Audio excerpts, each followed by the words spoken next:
Hi, everybody. My name is Todd. Welcome to the Laundry List. I'm here with my co-hosts, Charles and Blake. Happy Saturday. It's a beautiful Saturday. The Diamondbacks beat the Phillies last night, and they are 2-2, 2 games away from being in the World Series. So we're very excited here in Arizona. It's Diamondback energy everywhere. Sorry, Phillies fans. But yeah, we're not sorry. We're not sorry. Keep listening. Yeah, we're the Cinderella team, just like we are on ACA here. We're the Cinderella podcast, the Laundry List.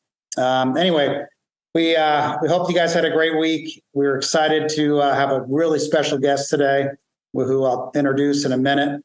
But before we get started, we're going to talk about the 14 traits of the Laundry List, which are traits we used as children growing up in a dysfunctional or abusive home that really protected us and had us survive in a family of dysfunction. And it's really codependency, how we survived and became okay. And those traits worked as a child, or at least we thought they did, and then we carry them on to adulthood, and then we realize they don't work as adults. So we look for something new. And that's where we find the promises here by doing the work, by discovering that we have these traits and these people-pleasing characteristics, and then we try to find our true selves.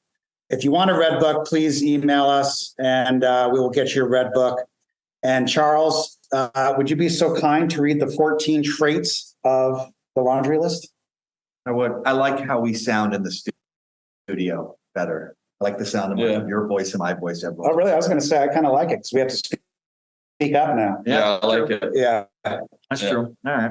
Well, that's not one of the traits, but the first one is we became isolated and afraid of people and authority figures. 2, we became approval seekers and lost our identity in the process. 3, we are frightened by angry people and any personal criticism. 4, we either became alcoholics, marry them, or both, or find another compulsive personality, such as a workaholic, to fulfill our sick abandonment needs.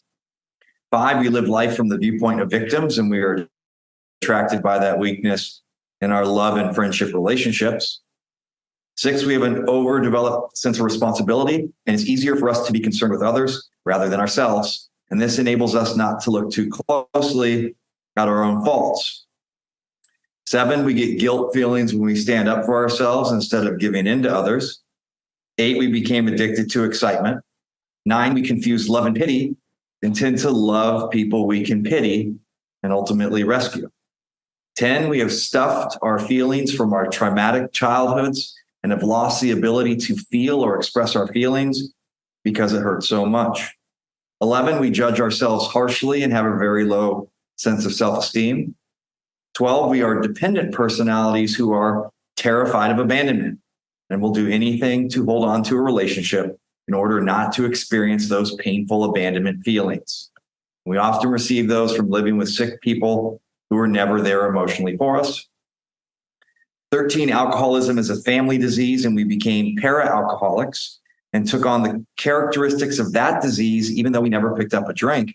And finally, para-alcoholics, also known as codependents, are reactors rather than actors. Tony A, 1978. That's what we had, Blake. Yeah, so this is what we get, Charles. So this is the other side of the promises. 1, we will discover our real identities by loving and accepting ourselves. 2, our self-esteem will increase as we give ourselves approval on a daily basis. 3, fear of authority figures and the need to people please will leave us. 4, our ability to share intimacy will grow inside us. 5, as we face our abandonment issues, we will be attracted by strengths and become more tolerant of weaknesses. 6, we will enjoy feeling stable, peaceful, and financially secure.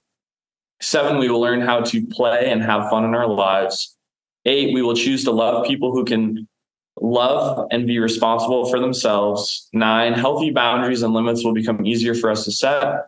10, fears of failures and success will leave us as we intuitively make healthier choices. 11, with help from our ACA support group, we will slowly release our dysfunctional behaviors. 12, gradually with our higher powers' help, we will learn to expect the best and get it. Excellent. Thank you, Blake. Thanks, Charles. I love hearing the promises, and I love hearing the Laundry List traits, because it is a reminder. And a lot of times I think I'm like moving the ball in life and like, oh, I'm not feeling sorry for myself. I'm not people pleasing. I'm not, and then I'll just get a gut kick, because a lot of these are like gut kicks in life. And so I just continually like to hear the laundry list and the promises. We have a very special guest today, one of our own, our beloved Blake. Blake has been on the podcast from day one with us and has really come a long way since I've known him. And he's an inspiration. He's finding his true self. He's feeling his emotions, and he is walking the walk. He's not just talking the talk; he's walking it and going through it. And I just love seeing these younger guys, especially good friends, that grab this shit and not try to be the macho. I don't feel, I don't cry. I don't. I mean that sort of what's the word I was looking for? Like the bold, stoic man. Like that's not something that works for me, and I don't think it's something that works for us here on the podcast. We're here to feel our feelings, go through life, but realize how amazing we truly are. Because a lot of this pain that we feel is we don't think we're good enough. We're not good enough to get the job, the money, the girl, self-esteem. But we are good enough. We are amazing. We are part of, God and that beautiful light and love that we call divinity. So I'm excited to hear Blake's story. I'm excited to hear his trials and tribulations through the divorce and coming out the other side of that. And please help me welcome Blake, everybody. Thank you, Todd, Charles. I think, what you're just touching on,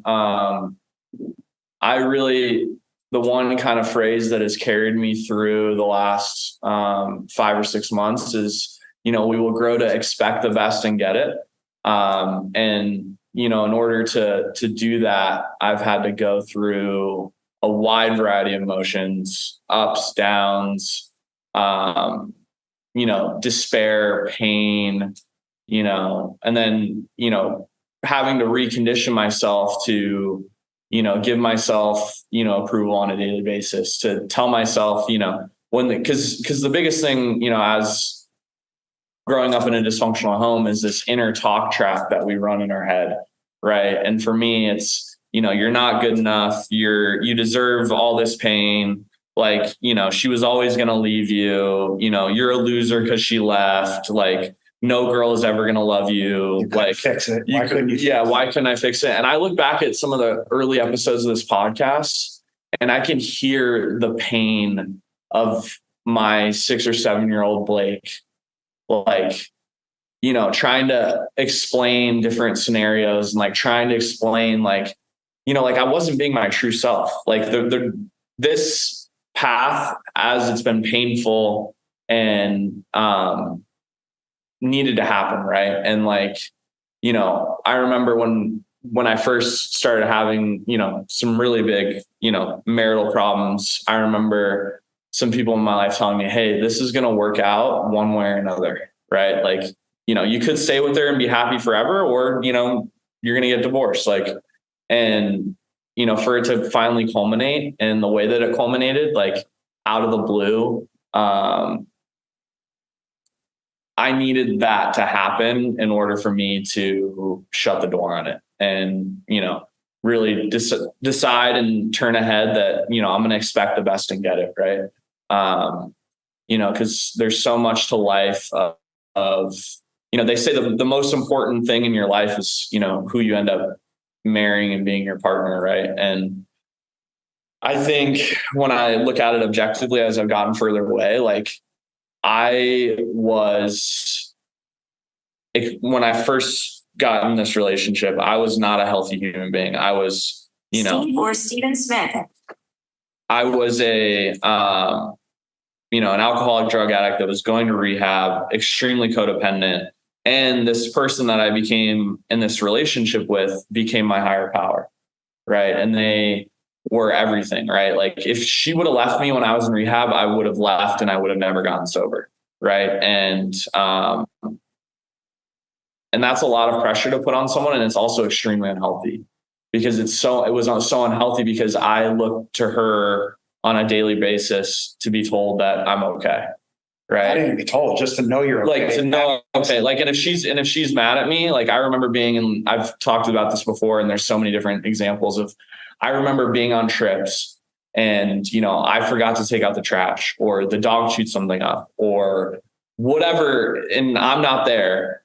And normally I would clean it up and I would run around the house and make sure everything's perfect. That approval seeking on just the most unhealthy, insane, like patterns, if you were to tell me you were doing that, I'd be like, dude, like you're insane. Like, but it was because I, had this, deep seated fear of being alone.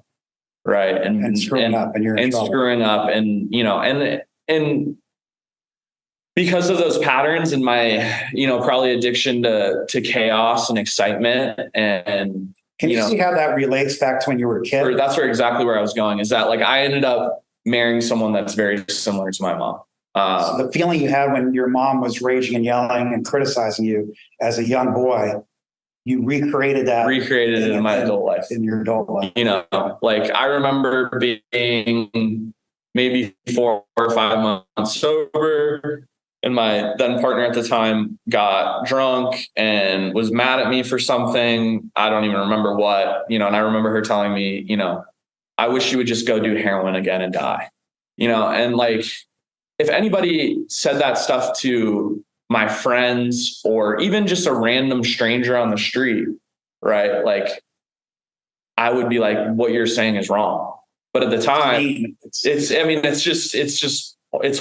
horrible, right? It's just like you're trying to inflict as much harm on another human being as you physically can using your words.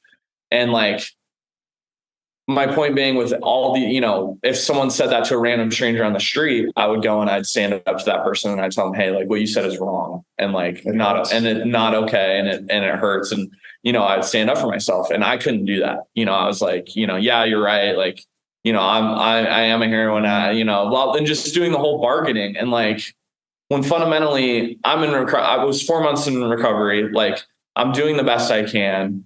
I was doing the deal. I had a sponsor, and like all that stuff doesn't mean that it's justified, but like I should have been able to stand up for myself.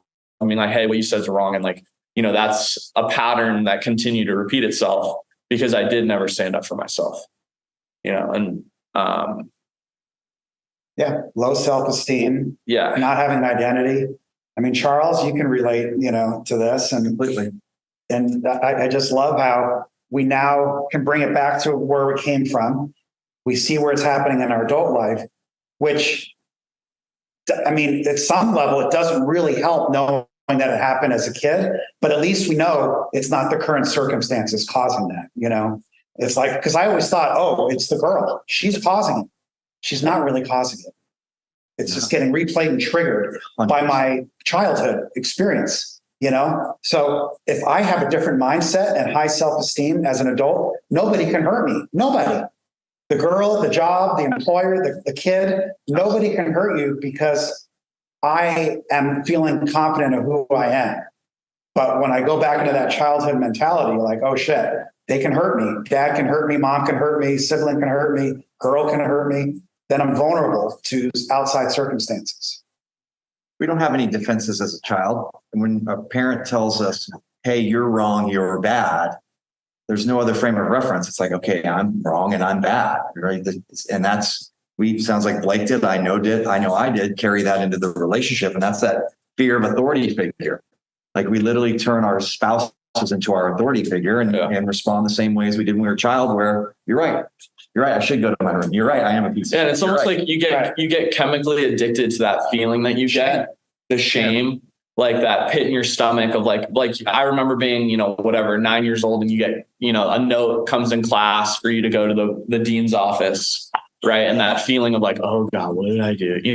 And it's like that pattern repeated itself,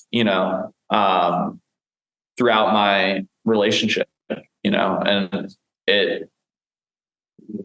it was very, like, when this all transpired, it was an extremely, extremely painful experience. And I thought there's no way I would get through it. And, just me thinking back to that, like, I'm trying not to cry because it just, Why? We got to cry. we'll cry, but no, it's very it was very painful because this person had been my authority figure, had been my higher power in a lot of ways.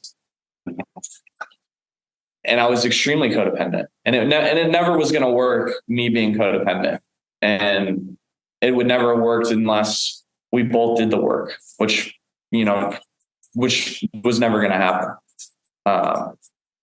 Yeah. So today, knowing what you know, when you start criticizing yourself, and I'm not good enough, I'm not good looking, I'm not in shape, I'm not smart. When those voices start coming in, how do you interrupt that now and start talking to yourself and turn that around? Yeah, I think I look at it because it does creep in, and a lot of times it'll creep in on a daily basis. Is I just try to really remember the broader, if we look at my life as a body of work in a whole, just the fact that I'm here today is beautiful and magical, and that's an inspiration of itself, right? And kind of trying to take solace in, like, you've gotten to this point, you are amazing, you've overcome, X, Y, Z adversity. And then I really try to just immediately flip it into a positive. Like, what am I, grateful for? What is and trying to, so if I'm beating myself up because I forgot to do something, or, it really more centers around like my relationship with women. Now the talk track of like, you'll never be good enough. No woman will ever love you. Why are you going to talk to her? Why would she ever listen to you? Why would she ever give you a chance? Why, you're this, you're that. And I try to flip it into, you are a beautiful, successful, handsome, man. You are in touch with your emotions. You are, and trying to really flip it into the things that I am and that I know objectively are self-talk. I'm trying to, and then saying it aloud. I think that's really important. Like, a lot of times I'll be in my room and I'll be talking to myself, and, I'll say, you are, beautiful, you are successful, you are, you deserve love. And then it goes back to the whole thing that we opened with is, you deserve the best. We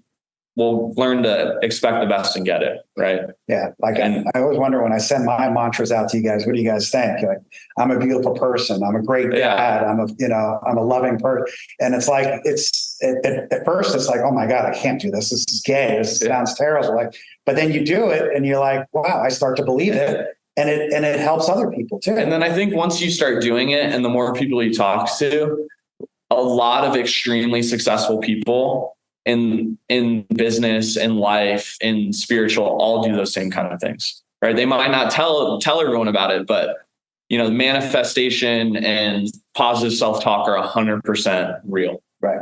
They're real forces of the universe. Yeah.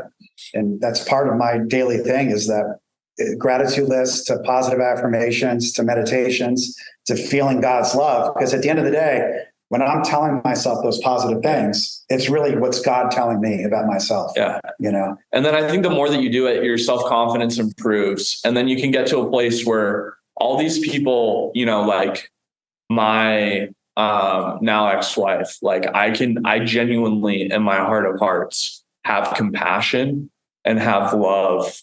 Not the same kind of love, like a genuine, like love as in like unconditional, like I hope the best for you. And I hope this pain that you're experiencing, and whatever you're experiencing, I hope you find, relief and, are able to, have peace and love in your life, and that's, and that's the complete opposite of where I was of like anger, right? Because I think the opposite of anger is love. Yes. And it takes a lot of time and it takes a lot of work on yourself to get to that place. And like, even though, and I just, even though objectively there was a lot of stuff that was wrong on her side, I can take my piece and take my power of that. Like, I allowed this to happen because I was codependent and because I was living in the laundry list. It wasn't necessarily all her fault, right? Like I enabled and let this happen and let this behavior happen because I didn't set boundaries. I didn't stand up for myself. And exactly, right. I lied and I manipulated because I was so afraid of being alone. Yep. And I was so afraid of I never felt safe. Right. So I never could let her into what really is going on in my head because I was scared. I was that 8-year-old kid who didn't feel good enough, didn't feel like he deserved it, didn't deserve, why does this pretty girl love me? Right. And now that I can see that objectively, I can come from a place of love and, wish nothing but the best. Yeah. And I think the more you send love and positivity and acceptance and good wishes to her, it's really sending it back to us too. Yeah. And we're a little bit more gentle on ourselves and we're not judging ourselves so harshly. If we're there just lambasting her and judging her and resentful at her and how could she do this, blah, blah, blah. Now we're starting to judge ourselves more. And it prevents us from growing or recovering. Yeah, absolutely. Yeah. And it's like the saying, how free do you want to be? Right. Yeah. And I think when I look at it and look back and, look back at what's transpired in the last 5 months, I am very grateful to have gone through all that I've gone through. And I'm grateful for every step in the process. I'm grateful for the nights, alone, just crying, and I'm grateful for, the pain and the feeling in your gut, like you just got punched and, the knot in your back of your throat. Like I'm grateful for all of it because to go through that and experience that pain, it really means that like I'm alive, right? And I'm part of. You're feeling your feelings. I'm feeling my feelings for the first time in a while, and I'm also like I'm experiencing like what it truly is to be human and go through the human experience, right? And be able to get through it and be able to, I'm not 100%. I'm on the path of healing, and some days are good, some days are bad. But I think because I've gotten some clarity on the laundry list, I've gotten some clarity on why things are what, causes and conditions, I can be more gentle with myself. And I can, tell Blake, little 8-year-old Blake, like, hey, it's all going to be okay. I gotcha. Like, this sucks. We're going to get through this. You are loved. You're perfect exactly how you are, and, we don't need to, seek that approval from outside sources and, just truly try to stay in the moment and, live day by day. Yeah, that's beautiful. I mean, that's talking to your little 8-year-old self. Yeah. That's really the rupture. Yeah. That's the rupture. It's not getting divorced from this woman. It's not losing your job. It's not having cancer, those are the circumstances, but it's the rupture from we were kids that we are not enough. We're not loved. We're not okay.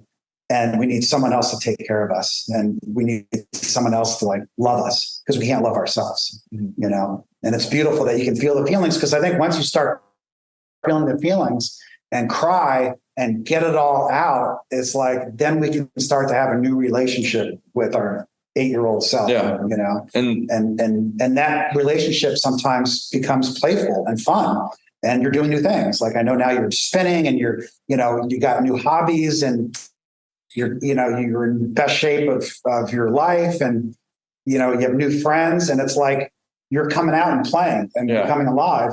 And that 8-year-old is feeling that. Yeah. He's feeling that. And he's gotten, and through this process, I've gotten to intimately figure out who my real friends are and who I can be vulnerable with. And like, if I can't call you and tell you, bad news, good news, and just really just tell you how it is. Like, I'm afraid, this is what's going on. Like, if I can't do that, then that's through this process. Like, that's what's most important to me. and finding those relationships where I can be my true self and I can, be vulnerable and I can, tell people how it really is. Because going through this and like, if you look at objectively, like through whatever people are like, you always can find someone that has something that they're going through that is worse than yours. And it kind of gives me solace sometimes that like, everyone has their own battle and their own challenges. Like David Goggins talks about, like, don't compare yourself to other fucked up people because we're all fucked up. Right. And we all have, some people are just masking it better. And I'm so grateful that I don't have to mask it and I can meet everybody exactly where I am. Well, and we learn in our 12-step programs, the most valuable asset we have is our experience. Mm-hmm. So the experience that you just went through and the experience and the awareness you got through doing the work in ACA is going to help other people. 100%. Yeah. There are people going to come to you in your life, and they already have. Like, Blake, I'm leaking oil. I'm going through a breakup. Yeah. And I don't know how I'm going to get through it. Yeah. And you can give them hope that they are going to get through it, and it is going to be. And I think the thing that, like, when I look back at how this all transpired, it was sudden, out of the blue, and that really like sent 8-year-old Blake like deep back into a hole, because that's how anything traumatic in his life has always happened, right? Like, it's been abrupt. It's like, mom got drunk, mom, hit me with a golf club, cops come, like, sudden, out of the blue. Like, it's nice to know that now my relationship with 8-year-old Blake is, even when those things do happen, because life is going to keep coming at us, and, things will happen, and, tragedy and ups, downs all around, is that the relationship I have 8-year-old Blake now is, we can tackle things, hand in hand together.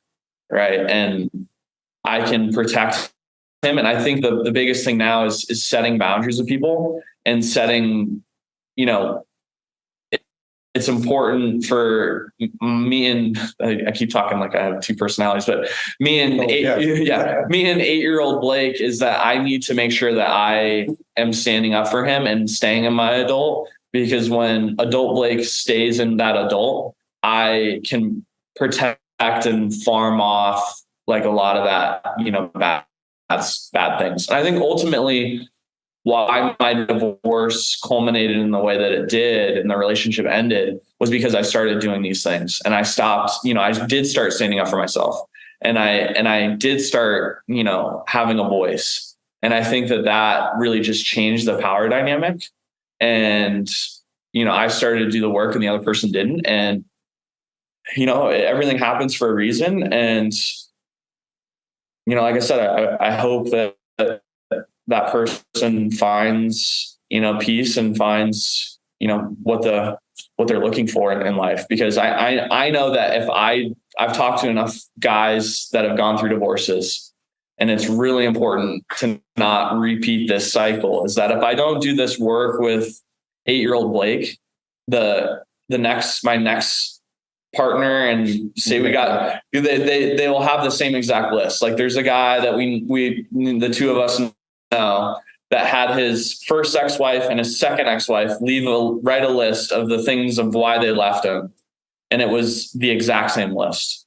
Right. So if I don't do the things to change my side of the street, like, it's just, the cycle is just going to continue. Right. Yeah. Because we know what we know. Like, we're somewhat attracted and are familiar with, okay, Blake's in trouble, Todd's in trouble at a young age, and let's dance and maneuver and manipulate the other person so they're not mad at us. I mean, that's the story of a lot of childhoods. And that's why we become the hero child, or overperform, or try to look good from the outside so the other person gives us approval. Yeah. And we carry that into our marriages. We carry that into our business relationships. I mean, how many people go to work and everyone's great, and they come home and they're like, oh, I can't stand these people. Yeah. These people are so, mean and fake. But they're the ones being fake. Yes. They're the ones not telling the truth. Yeah. So we got to speak our truth, whatever it is. And I still deal with this. I mean, I've been divorced 4 years now, and I still sometimes have a hard time saying what I want to say to my ex-wife, because that's the way the relationship was set up 25 years ago.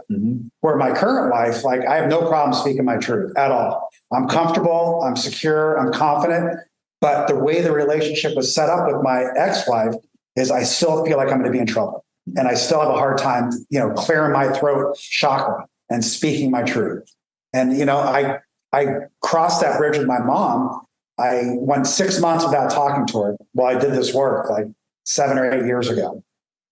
And I did this work and I couldn't have any contact with her while I did the work. And I broke the cycle. So I started seeing her as this loving, compassionate woman who did the best she could, raising me. Kind of restarting it in a different way. Yeah. Yeah. And now I can speak my truth with her, and it's amazing. It's a great relationship today. But for years, up until really 49 years old, 48 years old, it's like I was still people pleasing.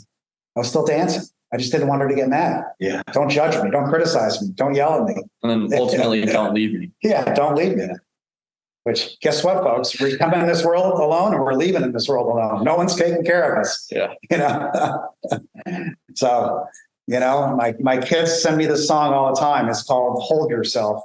I sent it to Mark yesterday, and it's a song about how we got to hold ourselves, literally hold ourselves and love ourselves before we can let someone else love us. 100%. And I never got that. I always thought someone else had to love me, then I can love myself. And then I'll feel better. Yeah, then I'll feel better. Yeah. I didn't get the playbook, and that's why I think this stuff's so important to teach in grade school and high school and learn these things, because they're not taught in the family environment. They're not taught in schools. No one wants to talk about it. No one wants to see a man cry and talk about his feelings. But this shit's important, Yeah, and I think once you get on the other side of it, you do, feel your feelings. It can really become a asset and not a liability. Yeah. Right. Because when I was stuffing down my feelings and anger or, sadness or joy or whatever, and you're, numbing out, like when things happen, you're not able to really objectively figure out what's going on. Right. That's when we talk about getting spun out. Like I would get spun out because I couldn't, I would have these residual anger feelings for when something good is happening. And then it's like, am I really angry about this? Or when you feel your feelings and you work through them as they come, you can kind of come from a place of neutrality, just like I feel like that with drugs and alcohol. Like I'm in a total place of neutrality. I don't scorn it away and I don't, celebrate it, but it's just a very neutral kind of peaceful place. Yeah. Yeah. And it is so much freedom to really speak your truth today. Hey, you want to go into business and do this? No, I'm good. Where the old time, yeah, that sounds great. And then you come home that night and you're like, oh God, I can't stand this guy. What am I doing? And then years later, you're in a 10-year partnership. It's like, how'd that just happen? Where you knew from the very beginning it wasn't right, but you were afraid to speak your mind, speak your truth. Yeah. And it's just so freeing to be able to become the person you always wanted to become. None of it's possible without that self-worth. Yeah. That self-love has to start from within. And I think once you do the deal and you're down this path, the people that come into your life and that you attract and that become your friends, you really have this, I have way less friends than I did. I went through my divorce and I lost a lot of friends, but the friends that I do have now, I are on a very different level. And it's almost like we're on a totally different trajectory than we were before, in life, and just being able to be intimate and really then, if you're in tune with your feelings and you're able to feel your feelings, you really are able to be there for people, when they need it. Isn't that funny? Because I was thinking about that too the other day. Since Grayson passed, my circle of friends has gotten significantly smaller, but way more meaningful. Way more meaningful. And what life means to me now is so much more than it did before. Yeah. Yeah. And it's a beautiful thing. Yeah. It's one of those things that good, bad, or indifferent that the people that I surround myself with are the people that, that truly love me and have been able to see the true Blake, the good, the bad, the indifferent, the exaggerator, the seeing every piece of me and have chosen to still love me. Yeah. Right. And I think when I was going through early stage of my divorce, I'm like, if these guys around me can love me and, are seeing me in the way that I am and they're loving me exactly how I am, like I can get to a place where I can love me too, and yeah, it's beautiful. So what would you tell the guys and the men and women out there going through a breakup now that feel there's no hope? They're never going to meet somebody else. Their life is not worth living. What would you tell those people right now? What I would tell them is, and it's no different than getting, sober, is it's really sometimes, like for me, sometimes it was minute by minute, right? Like, it's just like, I'm going to make the next 60 seconds and then I'm going to make the next 60 seconds. And it's really one of those things that, first off, know that you're not alone. There's tons and tons of people that are going through the exact same thing you're going through, and have gone through the same thing you're going through and have gotten through it on the other side. But it really is just taking it moment by moment, hour by hour, day by day. And then one of the things that I did that I wish I would have done earlier in the process is to just avoid contact altogether. The going back to, for whatever reason, and it would be stupid things that like didn't need to be figured out right now, but like subconsciously 8-year-old Blake just wanted to talk to her, right? Just wanted to hear her voice and just hoped, like, give me some validation. Hope that it, maybe she had changed her mind. Yep. And maybe it had turned and maybe it was different and maybe she snapped out of it. And, it would just start this painful cycle all over again and never really get to the other side of it, because I was always like going back to it and talking about stuff that didn't need to be talked about or didn't need to be worked out, because I wanted to, try to get that little hit of, approval. And if I didn't get the approval, get that hit of shame. So you're lucky you didn't have kids, because I had kids, you had kids going through the breakup. So I would use the kids as an excuse to call it. Oh my God, did you hear Grayson, Bond? And I'm like, and she's like, okay, it's no big deal. And like, she's treating it as an adult, but I'm treating it like this is my way back in. She's going to love me now, And I did it. And I did that with my dog, Ralph.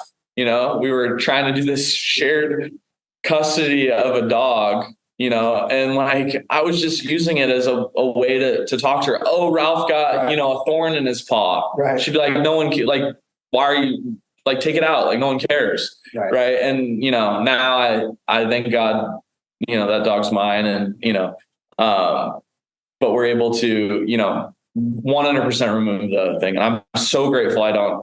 I'm not to sound crash, but I'm grateful that, we didn't end up having kids, because this cycle would have just continued and perpetuated.